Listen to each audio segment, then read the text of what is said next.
Students. तो आज की क्लास में हम टाइम एंड वर्क का पार्ट 4 डिस्कस करेंगे। पार्ट 3 तक हम पहले ही डिस्कस कर चुके हैं। अगर आपने वो पार्ट्स नहीं देखे हैं तो उनको जाके भी आप देख सकते हैं। उनमें मैंने बहुत अच्छे तरीके से टाइम एंड वर्क को शुरू कराया है और धीरे धीरे डिफ़िकल्टी लेवल इंक्रीज करके आपके कॉन्सेप्ट्स को क्लियर किया है। आज की वीडियो इस टाइम एंड वर्क के लिए लास्ट वीडियो रहेगी। इसमें मैंने जो एक टाइप बचता था वो टाइप भी कवर किया है। इस टाइप के क्वेश्चंस जैसा आप देख रहे हैं, इसी टाइप के क्वेश्चन आज हम क्लास में डिस्कस करेंगे।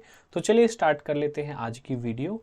और अगर अभी तक आपने हमारे चैनल आरकेसी मैथ्स को सब्सक्राइब नहीं किया है तो प्लीज़ सब्सक्राइब कर लें और ज्वाइन कर लें हमें। हम मैथ्स रिलेटेड कंटेंट आपके लिए लेके आते हैं जो आपके लिए various competitive exams like SSC, HSSC, SET, CTET, HTET, DSSSB, CAT, मतलब जिनमें भी अरिथमेटिक या मैथ्स का पोर्शन आता है, चाहे वो 11-12 हो, चाहे वो 10 तक का हो, वो हम डिस्कस करते हैं। तो चलिए शुरू कर लेते हैं आज की क्लास को पहले क्वेश्चन के साथ।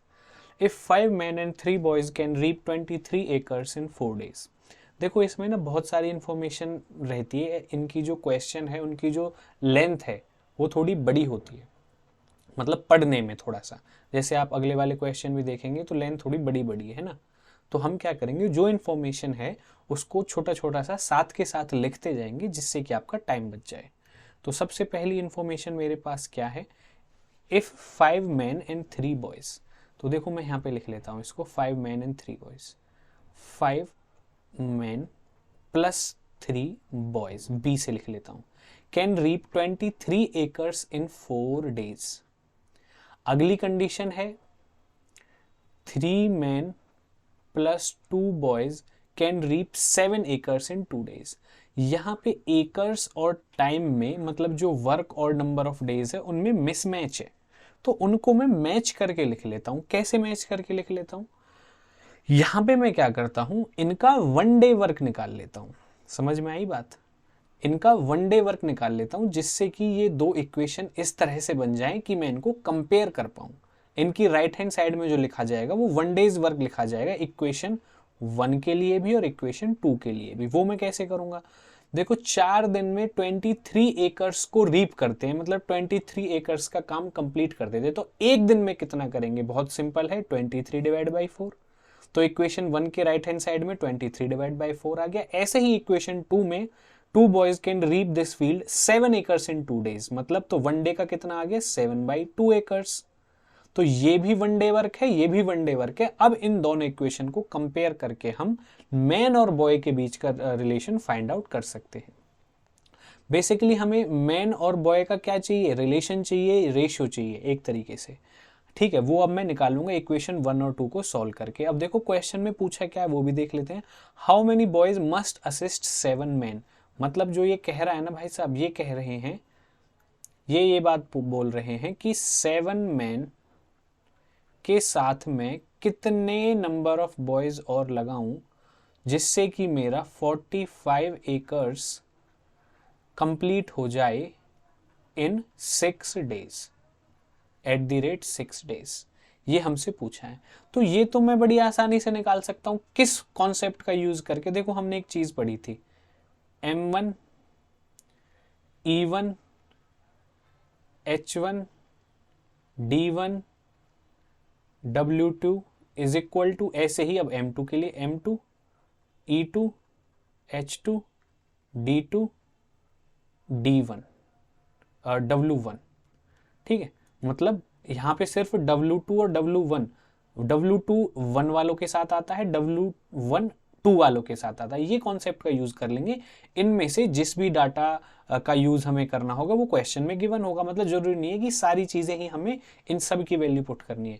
जितनी वैल्यू पुट करनी, मान चलो मेन, एफिशिएंसी और ये पुट करना है खाली, तो D1 छोड़ देंगे। D1 अगर गिवन है तो H1 नहीं है तो H1 छोड़ देंगे। मतलब क्वेश्चन के अकॉर्डिंग अपनी रिक्वायरमेंट इस फॉर्मूला से हम उठा लेंगे। ये क्या है, फॉर्मूला है।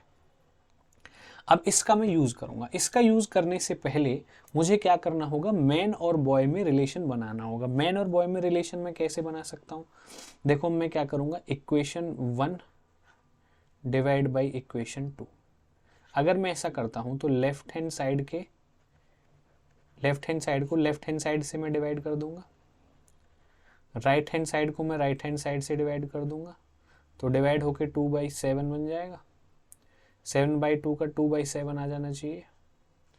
2 2 ज़ा 4, ये हो जाएगा 23/14। और इसको मैं लिख सकता हूँ 5m, मतलब ये तो एज इट इज़ ही रहा 3m + 2b। अब क्रॉस मल्टीप्लाई कर देंगे, 70m + 42b is equal to 69m + 46b। 69 left hand side में जाएगा तो 70 में माइनस होके 1m आ जाएगा, और b राइट हैंड साइड में जाएगा तो 4b आ जाएगा। देखो यहाँ से हमारे पास बहुत अच्छा रिलेशन आ गया, that 1 man is equal to 4b। 1 man is equal to 4b। इस रिलेशन की जरूरत क्यों पड़ी मुझे निकालने, क्योंकि देखो यहाँ पे ना एक ही टाइप के मैन के लिए काम करता है ये फॉर्मूला। या तो आदमी आदमी, यहाँ पे भी आदमी, यहाँ पे भी आदमी, या यहाँ पे भी बॉय है, यहाँ पे भी बॉय। इसीलिए मुझे मैन और बॉय में रिलेशन बनाना पड़ा। तो अब मैं मैन को या तो बॉय में कन्वर्ट कर लूंगा या बॉयज को मैन में कन्वर्ट कर लूंगा according to the requirement of the question. अब वो ये बोल रहा हाउ मेनी बॉयज पूछ रहा है, ठीक है ना, चाहिए उसको 7 आदमियों के साथ। तो मैं इसको ऐसा करता हूँ, इसको सबको ना मैं बॉय बना लेता हूँ, ठीक है, सबको मैं क्या करता हूँ, बॉय बना लेता हूँ। अब देखो सबसे पहले तो वो पूछ रहा है 7 आदमियों के साथ कितने और बॉय लगाने हैं, तो पहले इसमें 7 आदमियों को ही बॉय बना लेता हूँ। 1 man is equal to 4 boys है, तो 7 man is equal to how many boys, 4 से मल्टीप्लाई कर दो, 28 बॉयज आ गया। ये कितना आ गया, 28 बॉयज। क्लियर हो गई बात, 28 बॉयज आ गया। ये बात समझ में आ गई आपको, ठीक है ना। अब मैं क्या करूंगा, इसकी एक कंडीशन बना लूंगा और एक कंडीशन उठा लूंगा, मतलब या तो इक्वेशन 1 को उठा लो या 2 को। अब मैं इक्वेशन 1 को ही उठा लेता हूँ। क्वेश्चन में इक्वेशन 1 कहने का मतलब वो कह रहा है कि 5 men and 3 boys can repay field and repay 23 acres in 4 days। तो 5 men and 3 boys है, 5 men 3 boys। अब मैं क्या कह रहा था कि बॉयज बना लो सबको, एक ही टाइप के मैन या वुमेन या चिल्ड्रन में कन्वर्ट कर लो। 1 man 4 बॉयज के इक्वल है, तो 5 men किसके इक्वल हो गया, 20 बॉयज के इक्वल। 20 बॉय + 3 बॉय कितना हो गया, 23 बॉयज। अब पहली लाइन को दोबारा पढ़ो, 5 आदमी 3 बॉय, मतलब 23 बॉयज में समझ सकता हूँ 5 मैन और 3 बॉय को मैंने एक में ही कन्वर्ट कर लिया। क्लियर हो गई बात, 23 बॉयज आ गए। 23 बॉयज 23 एकर्स को 4 डेज में रीप कर देते हैं। मतलब मेरे पास एक क्वेश्चन बन गया, एक सिचुएशन बना ली मैंने ये फॉर्मूला लगाने के लिए, ये वाला फॉर्मूला। क्या सिचुएशन बना ली, M1 मान लो 23, क्योंकि बॉयज है अब, ठीक है ना। M2 मान लो, M2 तो अभी लिखूंगा मैं, और ये क्या है, W1 वर्क 23, D1 लिख लो 4 डेज। अब एक बना लो यहां से, जो क्वेश्चन पूछा है जिस चीज के बारे में, एक कंडीशन वहां से बना लेता हूं। M2 तो मुझे निकालना ही है एक तरीके से। D2 कितने टाइम में कंप्लीट करा रहा है, 6 डेज में, 6 लिख लो। W2 कितना हो जाएगा, जितना काम कराना है। क्लियर हो गया बस। अब ये फॉर्मूला लगा दो, क्या फॉर्मूला बन जाएगा, 3 चीजों की जरूरत है, M, D एंड W। तो M1 D1, अब 1 के साथ W2, फिर M2 D2, 2 वाले हैं तो W1, वैल्यू पुट कर दो। यहाँ पे निकालना क्या है, M2 निकालना है, तो ये दोनों चीजें डिवाइड में आ जाएंगी। तो M1 D1 W2 इनकी वैल्यू पुट कर लो, 23 4 45 सारी वैल्यूज में यहां से पुट कर दो, डिवाइड बाई M2 तो निकालना ही है, D2 कितना नीचे डिवाइड में, ओके 6, और W1 कितना 23, 23 से 23 कैंसिल, ठीक है जी। अब ये 2 2 जा 4, 2 3 जा 6, 3 से ये 15 टाइम्स, 15 मल्टीप्लाई बाई 2 30, मतलब जो M2 की वैल्यू है ये कितनी आ गई 30। अब ये 30 बॉयज ही उसको, जो 30 बॉयज हैं वो उसको 6 डेज में कंप्लीट कर देंगे। How many boys must assist 7 men in order that they reap 45 acres in 6 days। लेकिन यहाँ पे अब देखो एक बात आपको समझनी है, ये 30 बॉयज उसको काम को कंप्लीट कर देंगे, लेकिन मुझे 7 men भी साथ में लगाने हैं। कितने लगाने हैं, 7 men। तो 30 बॉयज में से पहले 7 men निकाल लो, 1 man 4 के इक्वल है, तो 30 men को मैं इसमें से मैं क्या करता हूं, 28 बॉयज + 2 बॉयज ऐसे लिख लेता हूं इसको, 30 बॉयज को। अब एक मैन 4 बॉयज के बराबर है, तो 28 बॉयज 7 आदमियों के बराबर हो गए, 7 men के बराबर। तो 7 मैन प्लस 2 बॉयज, यही आपका आंसर है। 2 लड़के उसको और साथ में लगाने पड़ेंगे। तो पहले मैंने ये फॉर्मूला लगाने के लिए एक ही यूनिट में कन्वर्ट कर लिया नंबर ऑफ मैन या बॉय में। फिर जो आंसर आया वो 30 लड़के कर रहे हैं कंप्लीट, लेकिन क्वेश्चन के according how many boys must assist, मतलब 7 आदमियों के साथ कितने लड़के लगाएं। तो जो मेरा आंसर आया वो बॉय में आया, क्योंकि मैंने M1 बॉय माना हुआ है, बॉय में कन्वर्ट कर लिया मैंने सबको। तो 30 बॉयज को मैं 28 बॉयज प्लस 2 बॉयज लिख सकता हूं। हमारे पास ये कंडीशन है 1 man is equal to 4 boy, या फिर हम कह सकते हैं कि 1 boy is equal to 1/4 of man. तो बॉय को मैंने 1/4 से डिवाइड करके मैन में कन्वर्ट कर लिया। साथ में क्या बचा, 2 बॉय, तो यहाँ पे 2 बॉय उसको एक्स्ट्रा लगाने पड़ेंगे 7 आदमियों के साथ 45 एकर्स को रीप करने में 6 डेज के लिए। चलते हैं अगले क्वेश्चन पर। एक contractor undertake to dig a canal 12 kilometre long. देखो जी, टोटल जो वर्क है 12 किलोमीटर का है इन 350 डेज एंड एम्प्लॉय 45 मैन, मतलब उसने स्टार्टिंग में M1 मान लो, जो इन्फॉर्मेशन है ना साथ के साथ लिखते रहा करो। M1 45 मैन है भाई, ठीक है।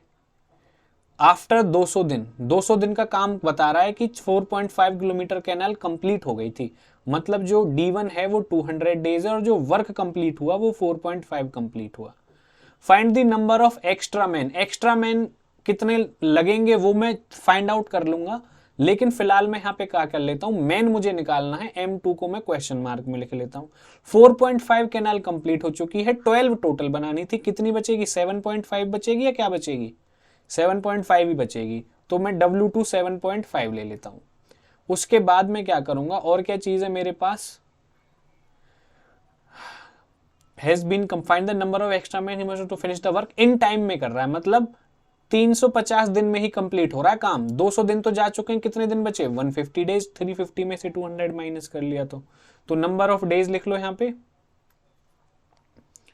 D2 150 days. अब देखो यहां से जो M2 निकलेगा वो टोटल मैन निकलेंगे जिन्होंने 150 डेज तक काम किया है 7.5 किलोमीटर कैनाल जो बची हुई है बनाने में। तो जो M2 निकलेगा उसमें से मैं तो ओरिजिनल आदमी माइनस कर दूंगा, क्योंकि क्वेश्चन में ये पूछ रहा है find the number of extra man he must employ, क्योंकि 45 आदमी तो पहले ही लगे हुए हैं। अब जो एक्स्ट्रा लगेंगे वो क्या है, वो M2 है, मतलब M2 एक्चुअल में क्या है, M1 प्लस एक्स्ट्रा। ठीक है, ये फॉर्मूला लगाने के लिए मैंने ऐसे अलग से M2 लिख दिया। तो M2 की वैल्यू क्या है, M1 प्लस एक्स्ट्रा, ये समझना जरूरी है। अब देखो 3 चीजें हैं, M1 D1 पता है, इसके साथ W2 लिखेंगे, फिर M2 D2 पता है, इसके साथ W1 लिखेंगे। ये फॉर्मूला है जो मैं बता चुका हूं। M1 क्या है 45, D1 क्या है 200, W2 क्या है 7.5, M2 क्या है फाइंड आउट करना है, D2 क्या है 150, W1 क्या है 4.5। डेसिमल से डेसिमल उड़ा दो, 15 से 15 3 15 3 एक्चुअली ये तो डायरेक्ट ही कैंसिल हो गया 45 से 45। ठीक है, और क्या बचा, 25 6 25 3 3 2 2 से ये 100 टाइम। कहने का मतलब जो M2 है वो आगे आपके 100, मतलब 200 दिन के बाद 4.5 कैनाल कंप्लीट हो चुकी थी। 7.5 किलोमीटर कैनाल बनाने के लिए 100 आदमियों ने मिलकर काम किया, मतलब 45 आदमी तो पहले ही थे, तो कितने एक्स्ट्रा मैन लगे, 100 माइनस 45, 55 एक्स्ट्रा मैन की जरूरत पड़ी। प्लीज नोट डाउन कर लीजिएगा, स्क्रीनशॉट ले लीजिएगा, समझ में नहीं आया तो वीडियो को दोबारा प्ले करके देखिएगा। चलते हैं अगली वीडियो में। और हाँ, कोई क्वेश्चन अगर समझ में नहीं आता है तो कमेंट कर दिया करो, मैं उसी टाइप के क्वेश्चन को आपको 2 4 5 क्वेश्चन और लेके एक वीडियो और बना दूंगा, जिससे कि आपको चीजें समझ में आ जाए। A start work and left after 2 days. ठीक है जी, ए ने काम किया, तो सबसे पहले देखो इस टाइप के क्वेश्चन पढ़ लो एक बार। इस टाइप के क्वेश्चन को करने के लिए हम क्या करेंगे, let A complete the work in X days, और B कितने टाइम में कंप्लीट करता है, Y डेज में। टोटल वर्क को कंप्लीट करते हैं। तो A का 1 डेज वर्क कितना आ गया, A is one day work कितना आ गया 1/x। बी का वन डे वर्क कितना आ गया 1/y। अब उसने बोला है कि A start work and left the work after 2 days, मतलब 2 दिन काम किया। ए का 1 दिन का काम 1/x है, तो 2 दिन का कितना हो जाएगा 2 multiply by 1/x, that is 2/x। Then B was called, और उसने 9 दिन में काम कंप्लीट किया। तो इतना ये काम तो हो गया, इसमें और काम जो किया उसने किया बी ने। बी का 1 दिन का काम 1/y है, 9 days वर्क हो जाएगा 9/y। तो ये टोटल काम आ गया, और टोटल काम हम हमेशा जानते हैं 1 के इक्वल होता है।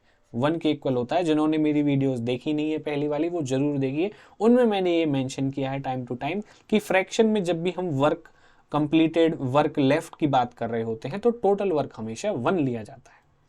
ये काम हो गया क्लियर। अब यहां से 1/x और 1/y को मैं a और b मान लेता हूं फॉर दी कन्वीनियंस कि क्वेश्चन को सॉल्व कर पाए और इक्वेशन अच्छी दिखे, सॉल्व करने में आसानी हो। 1/x को a ले लिया, 1/y को b ले लिया। तो ये जो इक्वेशन बन जाएगी, ये बन जाएगी 2a plus 9b is equal to 1। Equation 1 मान लेते हैं इसको। इसी तरह से आप एक इक्वेशन 2 बना सकते हो जो आपको सेकंड कंडीशन में दी हुई है। Head A left the work after 3 days, मतलब ए ने 3 दिन काम किया। ए ने कितने दिन काम किया 3 दिन। मच्छर आ रहा है 1 मिनट। चलिए, तो यहां से दूसरी इक्वेशन क्या बन जाएगी आपकी 3a plus 6b is equal to 1। जैसे मैंने पहली इक्वेशन बनाई है, इस सेकंड कंडीशन का यूज करके मैंने सेकंड इक्वेशन बना दी। अब देखो, अब यहां पे a और b कोई भी काम नहीं है, मतलब a की वैल्यू और b की वैल्यू तो मैंने लेट करी है, इसीलिए मैं इक्वेशन के दोनों तरफ डायरेक्ट मल्टीप्लाई कर सकता हूं या डिवाइड कर सकता हूं। मतलब कहने का कि जो चीज मैं लेफ्ट हैंड साइड में मल्टीप्लाई करूंगा वो राइट हैंड साइड में भी मल्टीप्लाई ही होगी। अगर मैं इक्वेशन को इस फॉर्म में लिख रहा होता तब मैं ये नहीं कर सकता था। क्यों? क्योंकि यहां पे ये क्या है, यहां पे ये क्या है, वर्क है हमारा, ठीक है ना। मतलब कहने का मैन और वर्क की जब बात करते थे हम क्वेश्चंस में, मान के चलो लेफ्ट हैंड साइड में मैन लिखे होते थे, राइट हैंड साइड में डेज लिखे होते थे, तो तब हम क्या करते थे, यहां पे जो चीज मल्टीप्लाई हो रही है उसी चीज से यहां पे डिवाइड करते थे, या यहां पे जो चीज मल्टीप्लाई हो रही है उस चीज से लेफ्ट हैंड साइड में डिवाइड करते थे। लेकिन यहां पे क्या है, लेफ्ट हैंड साइड में भी आपका क्या लिखा हुआ है वर्क, राइट हैंड साइड में भी वर्क। तो work is directly proportional to the work, इसीलिए जो चीज लेफ्ट में मल्टीप्लाई या डिवाइड हो रही है वो ही राइट हैंड साइड में मल्टीप्लाई या डिवाइड होगी। आगे बात समझ में, चलते हैं आगे। अब इस इक्वेशन को सॉल्व करने के लिए मैं क्या करता हूं, इसमें 3 से मल्टीप्लाई, इसमें 2 से। a का कोफिशिएंट 2 है तो इस इक्वेशन को 2 से मल्टीप्लाई किया। a का कोफिशिएंट 3 है, इसको 3 से मल्टीप्लाई किया। मल्टीप्लाई करने के बाद 6a plus 27b is equal to 3 आया। नीचे 6a plus 12b is equal to 2 आया। माइनस कर दो, कितना आ जाएगा 15b is equal to 1। b की वैल्यू आ गई 1/5 और b हमने लेट किया था 1/y, तो y की वैल्यू कितनी आ गई 15 डेज। समझ में आ गई बात, कितना आ गया 15 डेज। अब y की वैल्यू आ गई तो आप कोई भी वैल्यू आसानी से निकाल सकते हो। जैसे b की वैल्यू कितनी आई 1/15, b की वैल्यू कहीं भी पुट कर दो, यहाँ पे b की वैल्यू पुट कर दो कहीं भी 1/15। चलो मैं यही पुट कर देता हूँ 1/15, तो 6a प्लस यहाँ पे 15 इज इक्वल टू 3, 3 9 जा 3 5 जा, तो 6a plus 9/5 is equal to 3। 9/5 को राइट हैंड साइड में ले जाते हैं, 3 माइनस 9/5, ये कितना आ जाएगा 15 माइनस 9 कितना हो जाएगा जी 6 हो जाएगा, 6/5। 6a इज इक्वल टू 6/5, 6 से 6 कैंसिल, a की वैल्यू 1/5 आ गई। मतलब a की वैल्यू अगर 1/5 आ रही है, a को मैंने 1/x के इक्वल किया था, x इज इक्वल टू 5 आ गया, y इज इक्वल टू 15 आ गया, क्योंकि 1/5 के इक्वल था। तो x क्या था, number of days in which a complete the work, that is 5। तो अकेला a 5 दिन में काम को कंप्लीट कर देगा और अकेला b उसी काम को 15 डेज में कंप्लीट कर देगा, बिकॉज y की वैल्यू क्या है 15।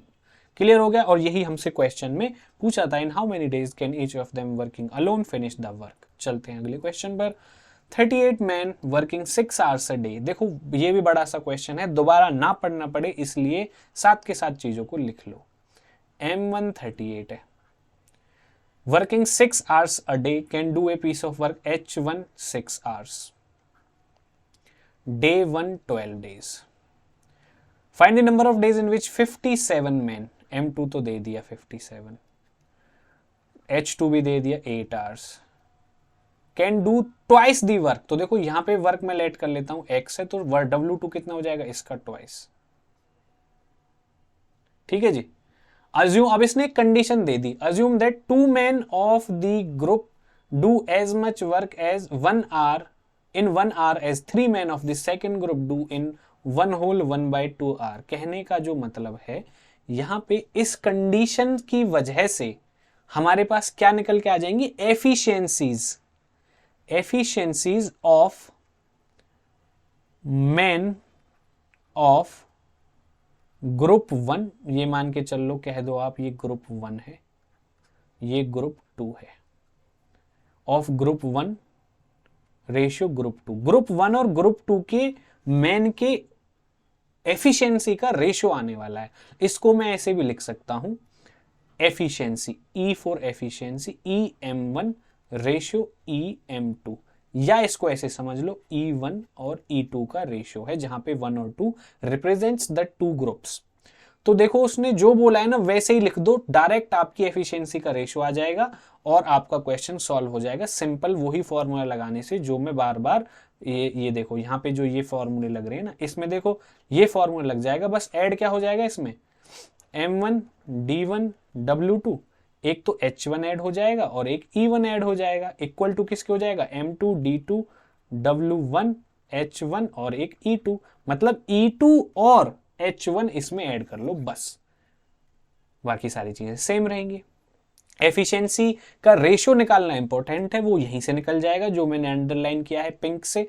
Assume that 2 men of the first group, तो यहां पे 2 men लिख लो, do as much work in 1 hour, 2 आदमी का 1 घंटे का काम, मतलब 2 आदमी 1 घंटे में कितना काम करेंगे, 2 × 1। एज मतलब इक्वल है तो इक्वल लगा दो, 3 men of the second group, 3 men of the second group in 1 whole 1/2, मतलब 3/2 hour, मतलब यस 3/2 hour हो जाएगा। तो ये हो गया अपना, तो ये हो जाएगा 2 = 9/2। इसको हम ऐसे भी लिख सकते हैं आगे, और 2 रेशियो 4.5, आई बात समझ में, 2 रेशियो 4.5 आ जाएगा। ठीक है ना, एफिशिएंसी का ratio. Efficiency basically rate of work होता है, वर्क कंप्लीशन, मतलब अगर 2 घंटे में 2 आदमी 1 घंटे में जितना काम कर रहे हैं पहले ग्रुप का, उतना ही काम 3 आदमी 1.5 घंटे में कर रहे हैं दूसरे ग्रुप का, तो वो दोनों इक्वल होंगे, दोनों को इक्वल कर दिया। ठीक है, तो ये क्या आया, वर्क ही तो आया, ये भी वर्क आया, मतलब वर्क डन का रेट आया एक तरीके से, rate of work done, rate.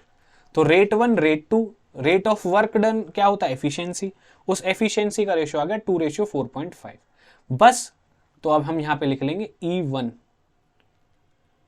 अब एग्जैक्ट तो नहीं है ये एफिशिएंसीज, तो एक्स में बना के लिख लो, ठीक है, या फिर डायरेक्ट फॉर्मूला में यूज कर लेना, डायरेक्ट फॉर्मूला में यूज कर लेना, मतलब E1 और E2 आपका, E1/E2 आ गया आपका 2 रेशियो 4.5, मैं डायरेक्ट फॉर्मूला में डाल दूंगा, है ना, वरना x यहां पे भी लिखा हुआ है तो आप कंफ्यूज हो जाओगे। तो E1, ठीक है, चलो अगर लिखना भी है मैं लिख ही देता हूं, E1 कितना हो जाएगा 2y, और 4.5 y क्या हो जाएगा E2। ये एक्स्ट्रा चीज बढ़ गई इसमें, क्योंकि रेशियो में है ना, रेशियो में हम x या y लगा के लिख लेते हैं, इतना काम हो गया। फॉर्मूला क्या बन जाएगा, फॉर्मूला बना लो, M1 H1 D1 W1 E1 is equal to M2 H2 D2 W2।